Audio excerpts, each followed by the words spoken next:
Hi, in this short video we'll be discussing our endocrine system. This is continuing the series on different organ systems of our body, which I'm calling the magic of life, and we have discussed the various systems. I would refer you to the playlist which I'm linking in the video info. So the endocrine system is basically related to the different hormones which are produced in the body, which are produced actually in very small quantities, but they have a huge importance in how the different organ systems are controlled and our body functions are regulated. Hormones are chemicals produced by specific glands located in different parts of the body, and they are released into the bloodstream to act at distant target sites. So that is why they are called hormones.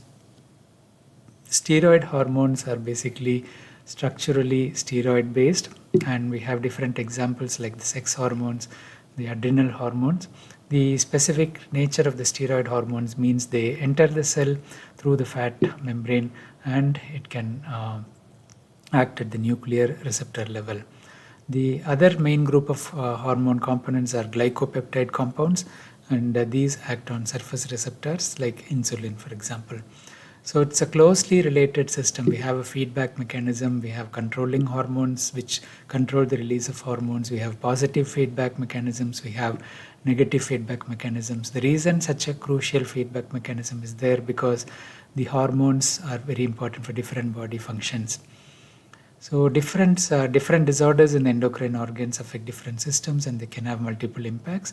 Close monitoring and treatment are important, and most of the endocrine problems need advanced lab assays on blood samples.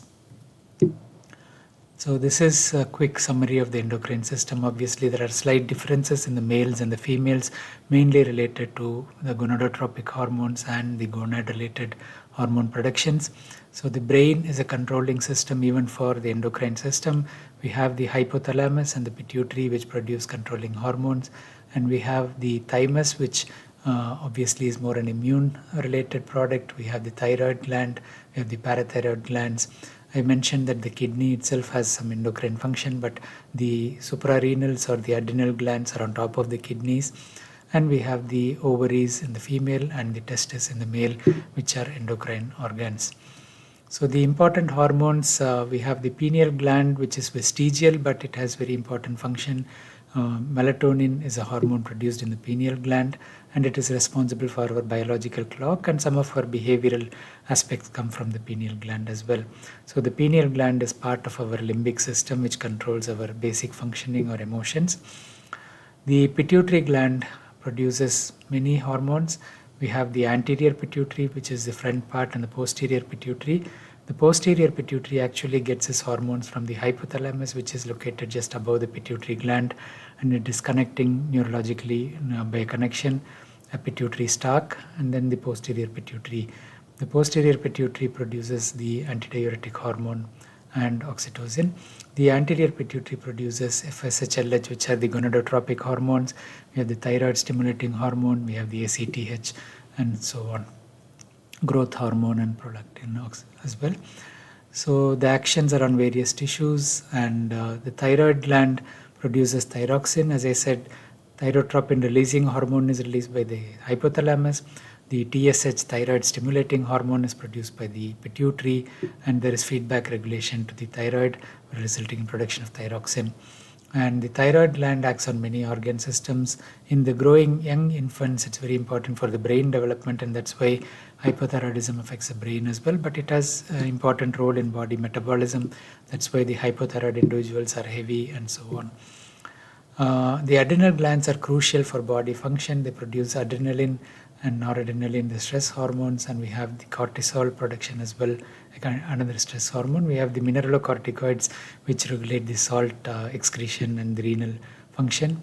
So different hormones are produced in the adrenal gland, and the pancreas produces insulin and glucagon, both of which are related to glucose regulation. So if you have deficiency of insulin, you get diabetes mellitus. The ovaries produce estrogen, and progesterone is actually produced in the luteum, corpus luteum, during the part of the menstrual cycle. And the testis produces testosterone, which is responsible for the male characteristics. So as I said, most of these hormones have an active form, and they have to enter into the cell in terms of steroid hormones to act on the nuclear receptor, or on top of the cellular surface receptor for glycopeptide hormones. The endocrine problems are many. Hypothyroidism is very common. It's very important in pediatrics as well as congenital hypothyroidism. You can refer my video on the topic. Can lead to impaired brain development. Hypopituitarism can affect almost all the other hormone systems, including growth hormone, thyroid, adrenal hormones, and so on. So I will make a short case video on hypopituitarism, which you can refer as well.